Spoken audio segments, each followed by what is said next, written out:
des hommes qui incarnent le mensonge à un degré tel qu'ils commenceront à vous débiter un mensonge avec la certitude que vous ne croyez pas un traître mot. Mais le vrai responsable des mensonges n'est pas celui qui le commet, mais celui auquel on le destine parce qu'on sait qu'il ne supporte pas la vérité. C'est un propos du journaliste écrivain Philippe Bovard. À méditer en cette journée du 18 février 2019, mesdames, messieurs, bonjour et bienvenue à cette autre convocation de la semaine. La première, on va dire, pour cette semaine en tout cas. Le tribunal de l'actualité, ce rendez-vous majeur où sont jugés les faits de l'actualité entre approbation et condamnation, confirmation, vérité et dénégation. Je suis Loukman Sanfo. Merci de nous suivre à travers Watt FM, la 100.8, mais aussi à travers True TV. Bienvenue à tous et à toutes. Bonjour Bernard, bonjour Geoffroy. Bonjour Président Sanfo, bonjour Juge Vaha, bonjour Madame, Messieurs. Bonjour Juge Bougma, bonjour Président, bonjour auditeurs et téléspectateurs. Vous faites office de juge au siège à cette émission, le tribunal de l'actualité. Merci d'être là encore une fois pour donner vos avis sur ces faits majeurs de notre actualité nationale et internationale. Mesdames, Messieurs, encore une fois, bienvenue au tribunal de l'actualité. Comme vous l'avez suivi certainement, le ministre de la Culture, des Arts et du Tourisme a animé un point de presse dans la matinée du mardi 12 février 2019 où il a dressé le bilan de sa gestion 2018 et évidemment des perspectives pour celle à venir. Un bilan jugé satisfaisant et un bilan aussi passé inaperçu, complètement noyé par la polémique née de la sortie du SINAMIB, le syndicat des artistes musiciens de Burkina Faso, et aussi des déclarations qu'il en a faites sur la question. Alors que le ministre lui-même juge son bilan satisfaisant, la Cour ABF, un autre mouvement d'artistes, dans une déclaration publique, a estimé que le ministre Sango a voulu divertir l'opinion publique afin de voiler son bilan complètement négatif à la tête du ministère. Il en a même appelé à sa démission pour incapacité à trouver des solutions pour les préoccupations du monde de la culture. Alors, sans passion, nous avons convoqué donc le ministre pour apprécier entre les lignes son action à la tête de ce département ô combien passionnant. Monsieur le ministre, bonjour et bienvenue. Bonjour. Merci de répondre à notre convocation. Merci de m'avoir convié au tribunal de l'actualité. Mesdames, Messieurs, prenons les avant-propos des juges au siège.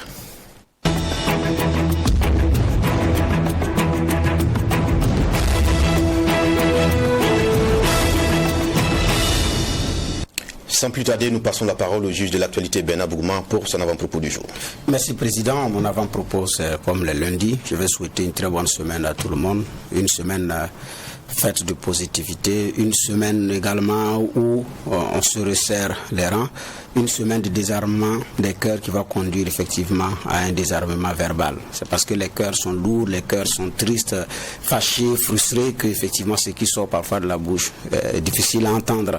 Pour ne pas dire c'est difficile parfois. Il y en a même qui maudissent leur pays sans savoir. Donc, si le cœur est en paix, l'âme est en paix, je pense que ce qui va sortir de la bouche, ça ne va être que des bénédictions et des paroles positives. Donc, en tout cas, c'est sous forme de prière que je formule le vœu pour un bon lundi et une excellente semaine à tout le monde. S'il y a aussi un avant-propos à ajouter, c'est le oui des cadres Désiré Ouedraogo, on est en politique là maintenant, qui a dit oui à ses ouailles. Et puis bon, maintenant la machine certainement se mettra en branle.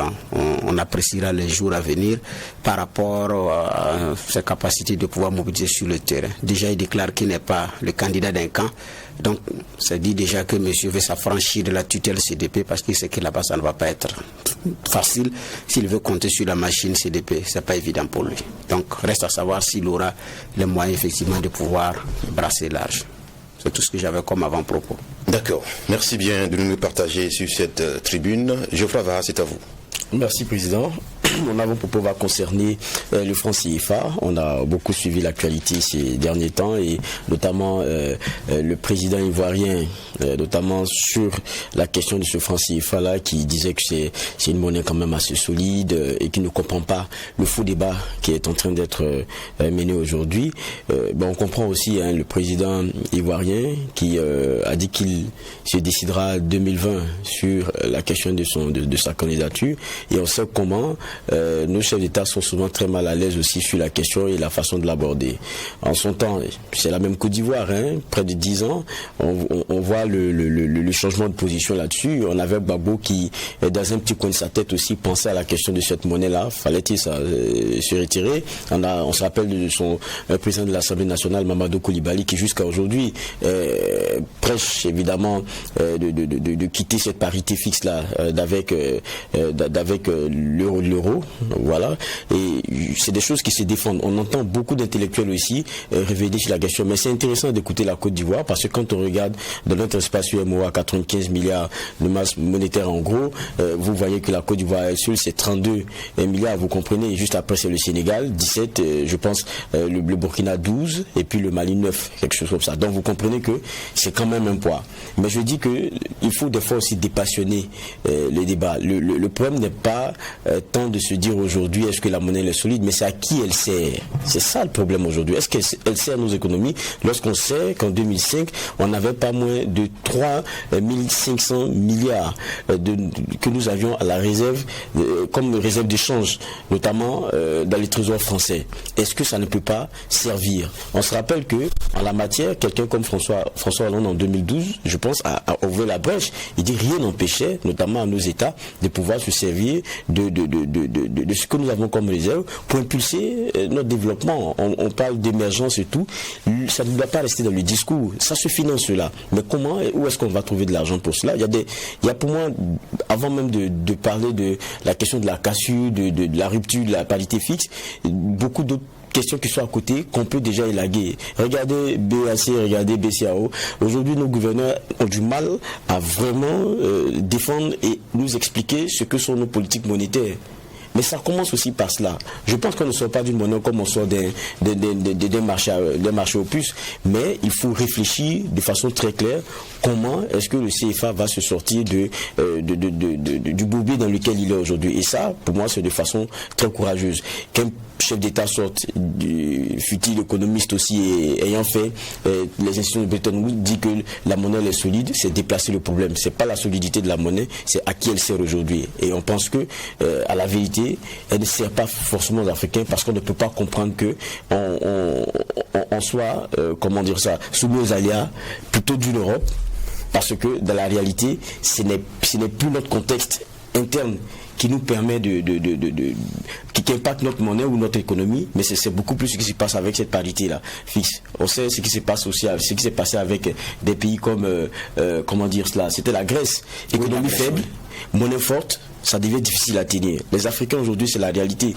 Économie faible, monnaie forte, on a tous les problèmes qui sont les nôtres aujourd'hui. Mais je pense que ça doit faire l'objet d'une bonne réflexion et surtout des passionnés. D'accord. On aura certainement l'occasion de revenir sur ce débat, sur le franc CFA qui refait surface en tout cas depuis quelques temps. Merci à vous, Geoffroy Var, de nous le partager sur ce plateau du tribunal de l'actualité. Mesdames, Messieurs, passé cette première partie, baptisée les avant-propos, on va maintenant faire place à l'audition du jour. Et comme vous le savez, le 5 février dernier, cela faisait exactement une année jour pour jour que le ministre Abdoul Karim Sango a été nommé à la tête du ministère de la Culture, des Arts et du Tourisme. Et ce 12 février 2019, il a saisi l'occasion pour dresser le bilan de ses actions depuis sa prise de fonction. C'était au cours d'une conférence de presse à laquelle ont participé de nombreux journalistes. Secteur par secteur, le ministre en tout cas a expliqué aux hommes de médias sa méthode, sa vision et les réformes qu'il a pu engager. Malheureusement, ce bilan a été emporté, vous le savez, par la polémique née de la sortie du Sinamub et des déclarations qu'il en a faites lui-même sur la question. Et d'aucuns estiment d'ailleurs que c'est à dessein pour divertir l'opinion afin de voiler ce bilan largement négatif. La CORABF, vous l'avez suivi, a appelé à sa démission pour incapacité à trouver des solutions pour les préoccupations du monde de la culture. Alors ce matin, on refait le bilan avec le ministre Sango. Encore une fois, bienvenue. Merci. Alors, vous connaissez certainement le principe de l'émission. On commence par des questions de généralité avant de venir au fond. Et pour cette première question de généralité, d'aucuns estiment que vous avez accepté d'être ministre de la Culture simplement pour embellir votre CV, sinon vous n'avez pas l'âme culturelle, alors que dans ce milieu-là, pour être respecté, il faut être mordu de culture. Que répondez-vous à cela pour commencer? Je ne sais pas. Je voudrais d'abord vous remercier pour la qualité du travail que vous menez ici.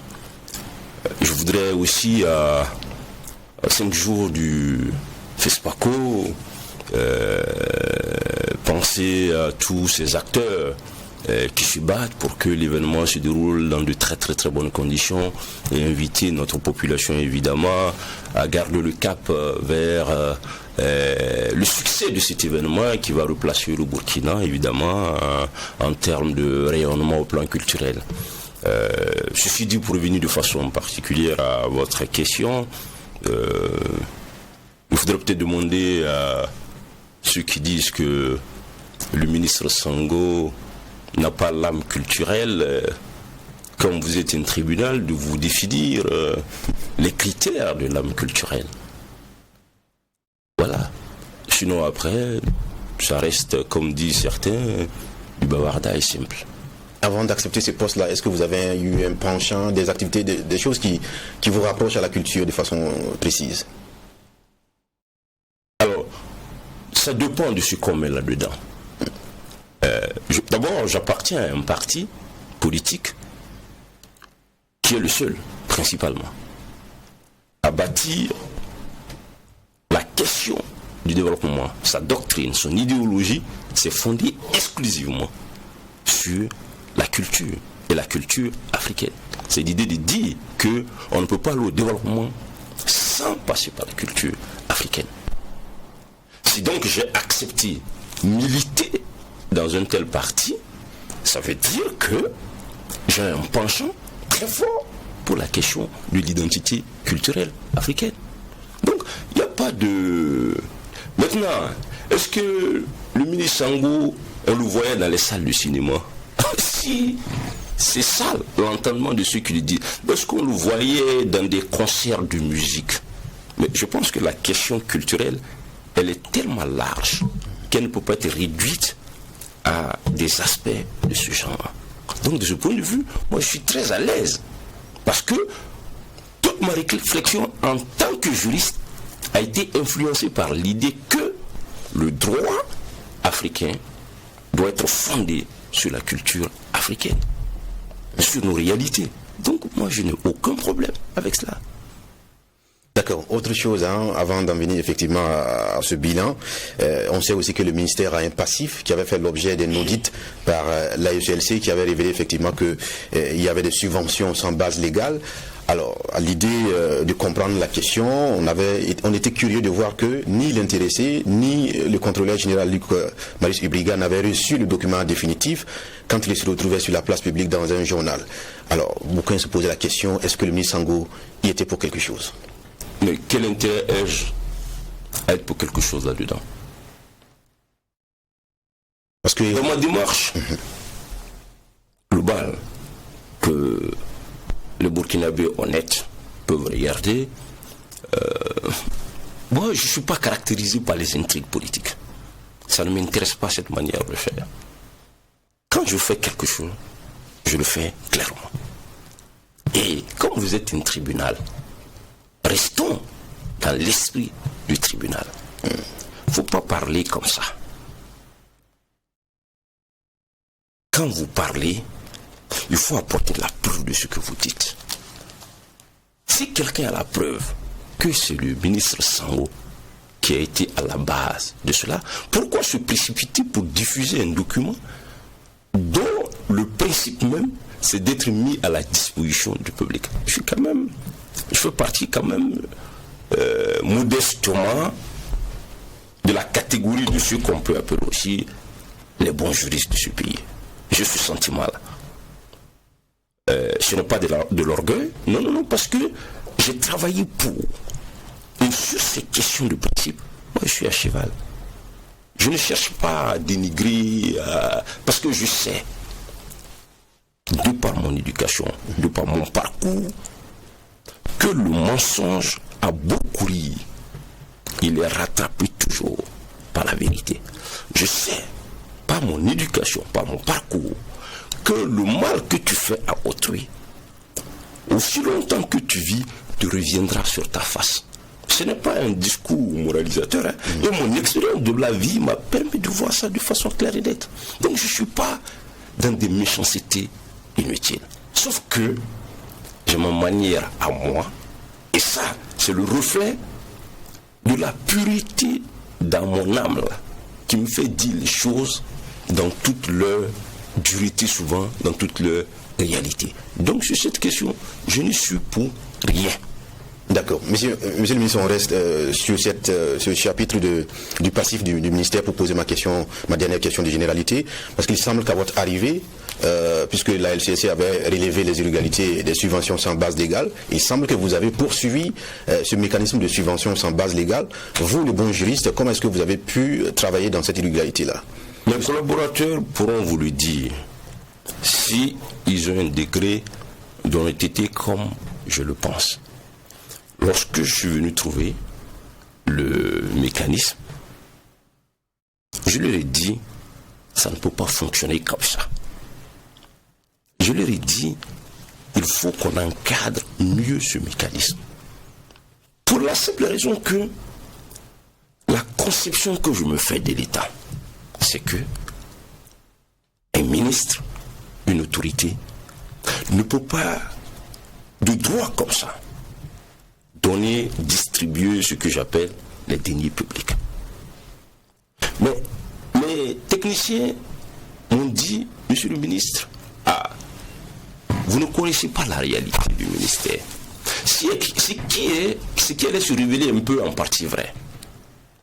Parce que le ministre de la Culture, 80% de son temps là, c'est quelqu'un à qui on sollicite des aides, des subventions pour diverses sortes d'activités à caractère culturel.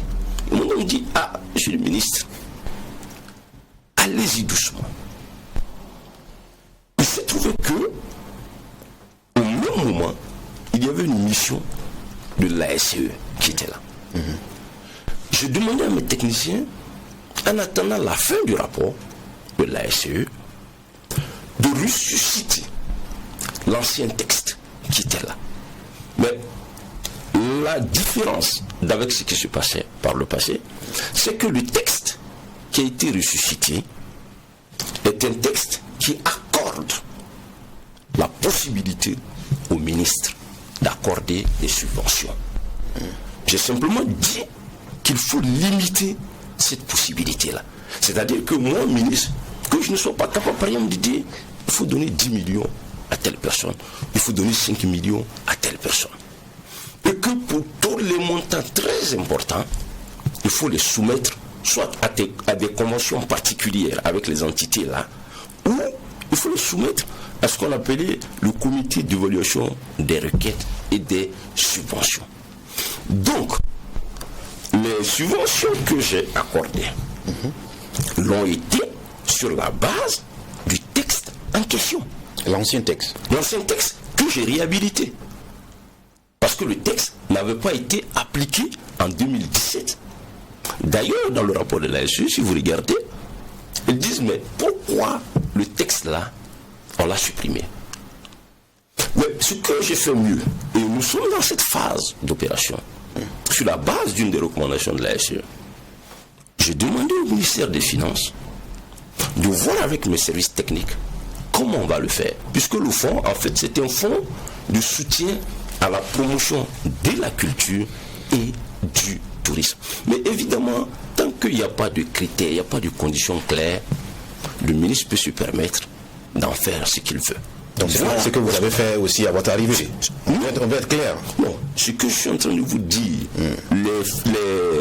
comment on appelle là, les subventions que j'ai accordées ont été sur la base du texte que nous avons remis au goût du jour. Et c'est moi qui ai demandé de le remettre au goût du jour. Donc, les subventions qui ont été accordées jusqu'à contrôle de la SE ne sont pas des subventions illégales, puisque fondées sur l'arrêté qui crée la structure de répartition, si vous voulez, de cette subvention. D'accord. J'éviterai de relancer pour permettre à Bernard de poser sa série de questions. Allez-y. Question de généralité. Moi, comme c'est le ministre de la Culture, nous sommes dans la semaine du FESPACO. Il a été question entre-temps de la rénovation des salles au niveau du Burkina Faso. Aujourd'hui, où en est-on avec ce projet? Là aussi, on fait un mauvais procès au ministère. Vous savez, dans le cadre de la décentralisation, toutes les salles de cinéma ont été restituées aux collectivités territoriales. Leur construction, leur rénovation, ce n'est plus une prérogative du ministère. Donc quand le ministère le fait même, c'est soit à la demande d'une commune. Par exemple, la commune de Douri, on les a accompagnés cette année pour rénover. Le parti à Gawa, à Fada, etc. On les a accompagnés pour rénover. Donc ce n'est pas le travail du ministère.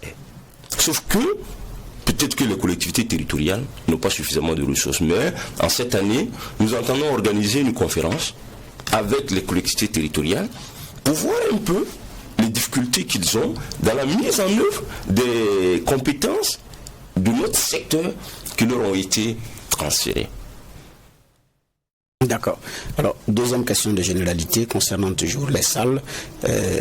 Pour les habitués des lieux, le canal, la salle Canal Olympia ne diffuse pas de films burkinabés en dehors du FESPACO. Je voudrais savoir si c'est vrai, et si c'est vrai, pourquoi. Bon, d'abord, les salles Canal Olympia, il faut déjà se satisfaire que un privé ait eu l'initiative d'aider le Burkina à disposer de salles de cinéma digne de ce nom. Je le dis, on ne peut pas dire qu'on est capitale du cinéma africain et puis on n'a pas de salles dignes de ce nom. Souvent on dit les gens ne veulent pas aller au cinéma. Mais pas vraiment. Quand on veut aller au cinéma, ça doit être un vrai cinéma. Ça c'est le premier problème. Deuxième problème, c'est des conventions qui n'ont pas été conclues sous le mandat du ministre. Lorsque j'ai rencontré l'équipe de Canal Olympia, je leur ai dit, quand ils sont venus me voir, j'ai dit, moi j'espère qu'il y a une clause qui vous oblige à consacrer un certain quota à la diffusion, non seulement des films burkinabés, mais de façon générale de films africains. Donc si ça n'est pas dedans, ce n'est pas le ministre Sango. Il faut poser la question probablement à ceux qui ont négocié la convention. Mais je dois dire que jusqu'à aujourd'hui, moi je n'ai pas encore vu les conventions, surtout que, encore une fois, c'est une convention entre Canal Olympia et surtout les communes.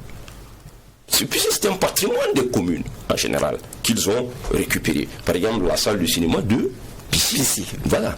À part la salle qui est peut-être à Ouaga 2000 que eux-mêmes ils ont construit. Donc la réflexion, elle est générale. Lorsque nous négocions avec des grands groupes, il nous appartient de réfléchir très sérieusement nos intérêts. Là, je mets une suggestion. Vous dites que votre parti politique est bâti sur la culture africaine. C'est le moment, effectivement, peut-être de peser sur la balance pour que, s'il faut réviser les clauses, pour que cela puisse être intégré au cas où cela ne figure pas dans les clauses, comme vous l'avez dit, parce que ça va être... Mais sachez que, en droit, les conventions régulièrement conclues entre les partis se négocient, se révisent d'accord parti. C'est ça aussi la réalité. Donc, il faut plutôt dire, M. Sango, pour les prochaines conventions, exiger qu'il y ait une telle clause. Mais vous savez, moi je pense que nos privés, qui ont beaucoup de moyens, au lieu de s'en prendre à Canal Olympia, qui est quand même une société étrangère d'origine française, qui est préoccupée de vendre la culture de son milieu, nous avons beaucoup. J'aurai une réunion très bientôt avec la Chambre du commerce, parce qu'il y a beaucoup de nos opérateurs qui ont de l'argent. Les salles là, on m'a dit que c'est entre 350 et 400 millions. Donc si chaque opérateur d'un certain niveau essaie d'en faire autant, on n'aura pas de discussion. Parce que tout notre malheur vient de ce que nous-mêmes nous pouvons faire là. On est là, on regarde. Parce que dans nos plans d'investissement, il n'y a pas de vision.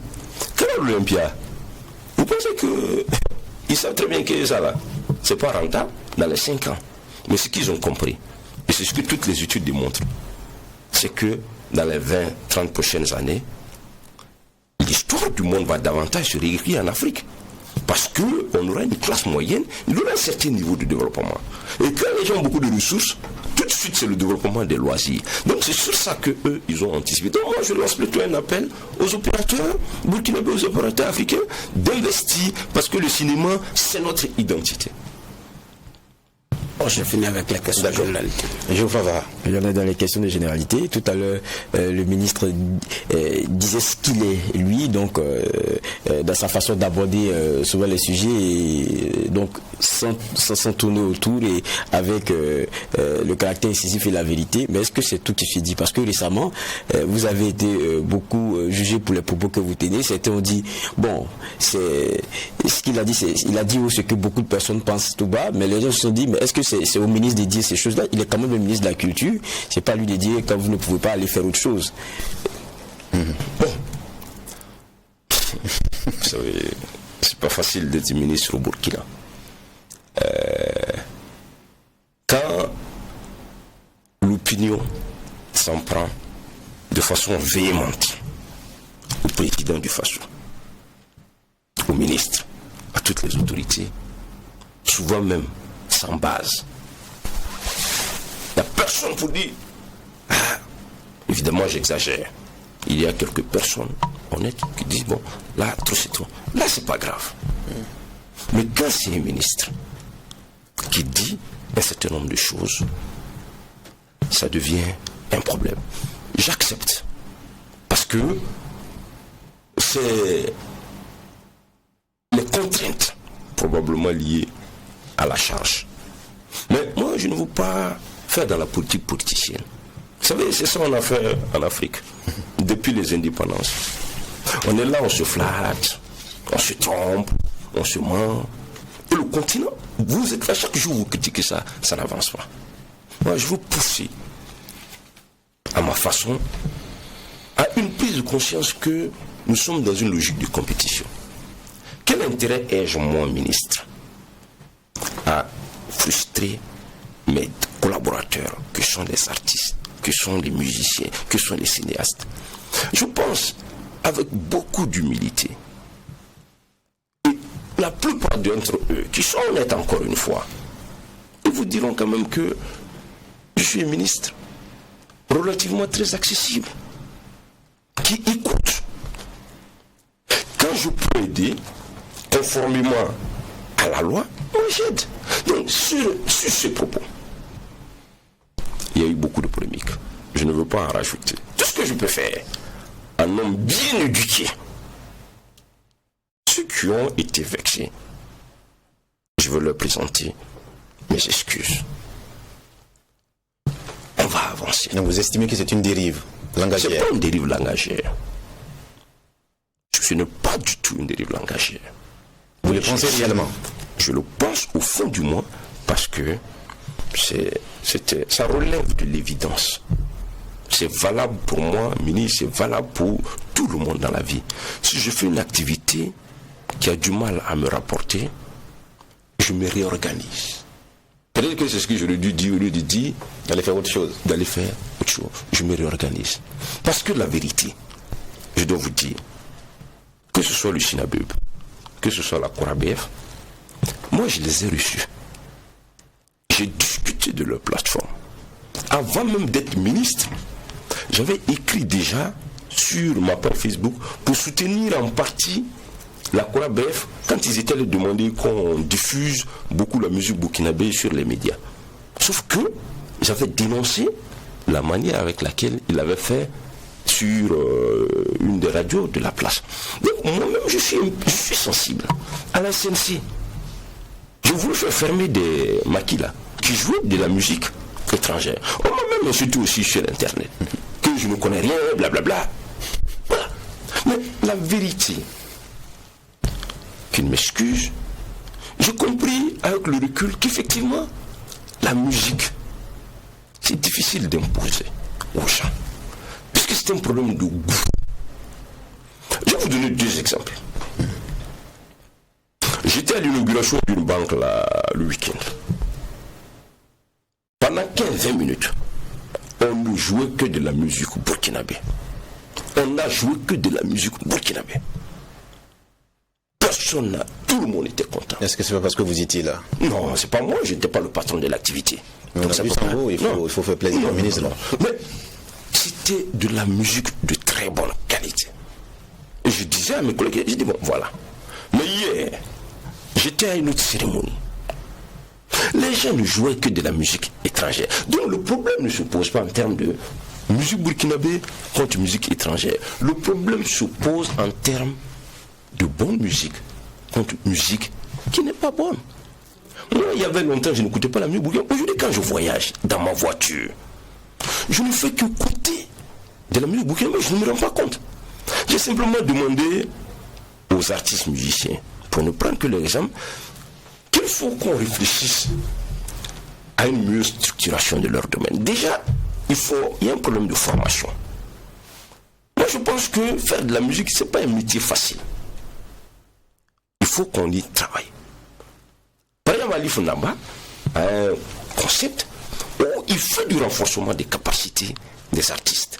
Je pense que si on va dans cette dynamique, on peut réussir. Deuxième problème, j'ai demandé à l'OIF de me financer un atelier pour qu'on comprenne pourquoi la musique burkinabé est faiblement diffusée.